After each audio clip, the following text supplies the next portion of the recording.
मिलेगी मंजिल मकसूद हम ये ईमान रखते हैं, मिलेगी मंजिल मकसूद ये हम ईमान रखते हैं। हम अपनी रहनुमाई के लिए कुरान रखते हैं। वफादारी वतन से हो यही कुरान कहता है, वफादारी वतन से हो यही कुरान कहता है। हम अपने दिल के हर गोशे में हिंदुस्तान रखते हैं। मुबारकबाद के लायक हैं आप लोग।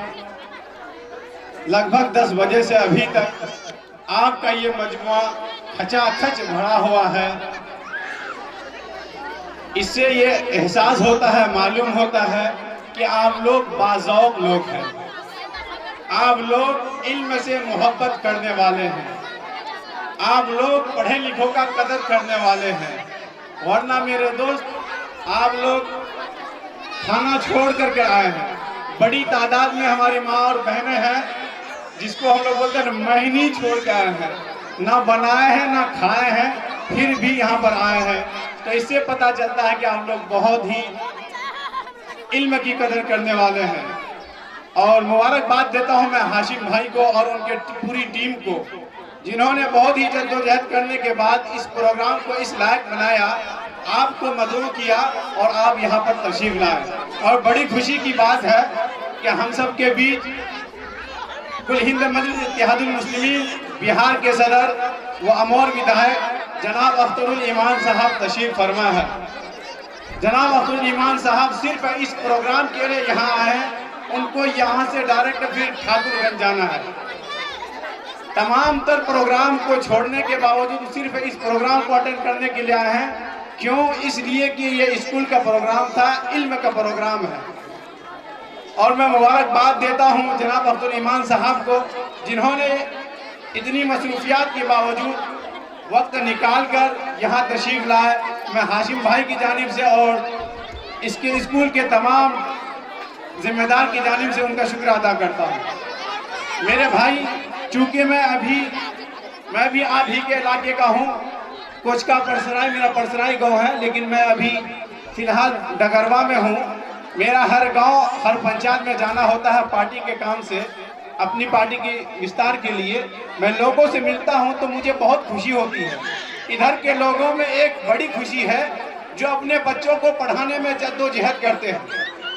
मैंने कई गार्जियन से ऐसे मिला, देखा, सुना है जो अपने बाल बच्चों को पढ़ाने के लिए ज़मीन जायदाद को बेचकर भी दिल्ली और अलीगढ़ में बच्चों को पढ़ाते हैं।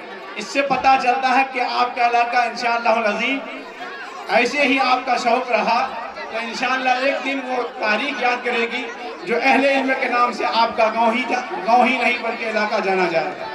तो मैं सिर्फ 2 बातें कहना चाहूँगा। पहली बात, दुनिया में कब और किसका कैसे कब्जा रहा। मेरे भाई, हम जिस दौर में हैं ये तीसरा दौर है। एक दौर वो था जब दुनिया में कब्जा उन लोगों का था जिसके पास मालो दौलत था, जिसके पास ज़्यादा जायदाद होती थी, मालो दौलत होता था, दुनिया में उसी का कब्जा हुआ करता। फिर एक दौर वो आया जिसके पास लाठी थी, जिसके पास ताकत थी, दुनिया में उसी का कब्जा रहा। अब दौर वो है जिसके पास इल्म है, जिसके पास टेक्नोलॉजी है, जो एजुकेशन में आगे है, वही दुनिया में राज करता है। तो इसलिए मेरे भाई, आप लोगों से मेरी गुजारिश है, दरखास्त है कि आप लोग घर द्वार बाद में बनाइए, ज़मीन जायदाद बाद में लीजिए, अपने बाल बच्चों को पढ़ाइए।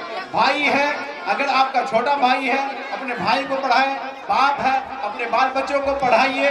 घर आपका बाद में बन सकता है, ज़मीन आप बाद में ले सकते हैं। अगर जहां आपने अपनी नस्ल को पढ़ा दिया, याद रखिए आपका वो पढ़ा लिखा बच्चा होगा, घर भी ले लेगा, मकान भी ले लेगा, बिल्डिंग भी बना लेगा। अगर वो जाहिल रहा, आपने उसको नहीं पढ़ाया, तो आपकी जायदाद बेच कर एक दिन ऐसा भी हो सकता है कि किसी के बड़े के घर में वो सब्जी खरीदेगा, उसके यहाँ नौकरी करेगा। तो मेरे भाई, आप लोगों से मेरी यही गुजारिश है कि आप लोग बाल बच्चों को पढ़ाएं।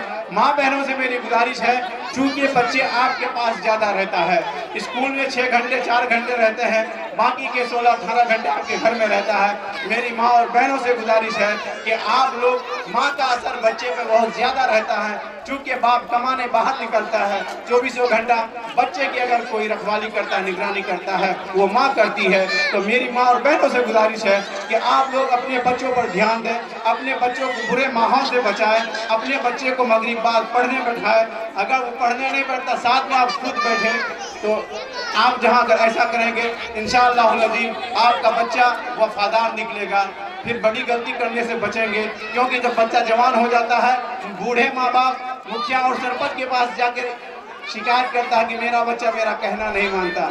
याद रखिए, दुनिया में बच्चा बाद में आया है, पहले बाप आया है। बाप ने अगर अच्छी तरबियत की होगी, माँ ने अगर अच्छी तरबियत की होगी, तो वो बच्चा कभी वफादार नहीं हो सकता है। इसलिए आप लोगों से गुजारिश है, दरखास्त है कि अपने आप बाल बच्चों को पढ़ाएं। अल्लाह ताला हम सबको कहने से सुनने से ज्यादा अमल की तौफीक अता फरमाए। जय हिंद, जय भारत, खुदा हाफिज।